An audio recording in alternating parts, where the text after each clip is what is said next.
করে নাও। মালিক এই কবর থেকে কাল কিয়ামত পর্যন্ত রিয়াজুল জান্নাতের কবুল মঞ্জুর করে নাও। আমিন। মালিক এই কবর থেকে কাল কিয়ামত পর্যন্ত মালিক তুমি তাদেরকে জান্নাতুল ফেরদৌসের বাগিচায় উন্নত করে দিয়ে মালিক জান্নাতের মালিক জান্নাতের এই জুম্মার দিন মালিক জান্নাতের সুশীতল ছায়া তাদেরকে কিয়ামত পর্যন্ত তাদেরকে মালিক তুমি মালিক তুমি দয়া করো একসাথে দুজনের স্বামী স্ত্রী দুজনের দেশের জন্য জীবন দিয়েছেন, ত্যাগ স্বীকার করেছেন।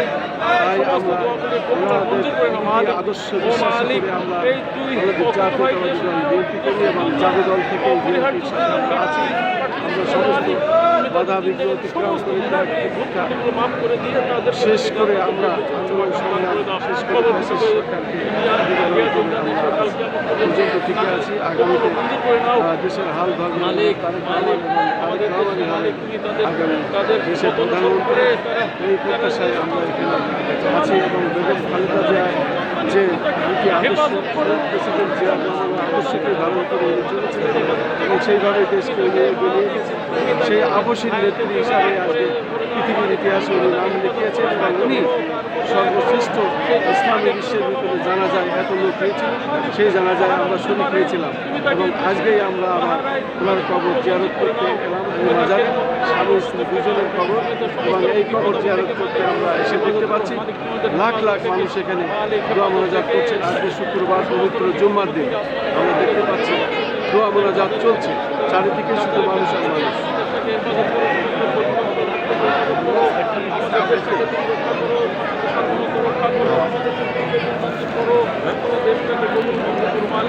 এই দুজন ব্যক্তির মহান ব্যক্তিত্বের তাদের সন্তানকে কবুল মঞ্জুর করো, তাকে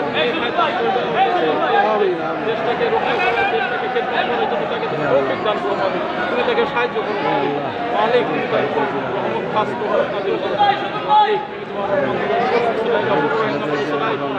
জিয়াউর রহমানের সুযোগ্য সন্তান জনাব তারেক রহমান আগামীতে দেশের প্রধানমন্ত্রী হবেন এবং সেভাবে আদর্শ ধরে রেখে উনি আগামী রাষ্ট্র পরিচালনা করবেন সেই প্রত্যাশায় আমরা করি এবং তারই নির্দেশ মেনে আমরা চলি এবং আমরা শহীদ প্রেসিডেন্ট জিয়াউর রহমানের আদর্শ বেগম খালেদা জিয়ার আদর্শকে ধারণ করে আমরা আজ বিএনপির পথে আছি, বিএনপির পথে হাঁটবো এবং বিএনপিকে আমরা দেখবো আগামী রাষ্ট্রনায়ক তারেক রহমান দেশের প্রধানমন্ত্রী হবেন। আমরা দেখতে পাচ্ছি অনেকেই মোনাজাত করছেন, অনেক রকমভাবে অনেক হাত আল্লাহ তুলেছে, কিন্তু সকলের হাত কবুল করে নিন, দোয়া মোনাজাত কবুল করে নিন। আমিন আমিন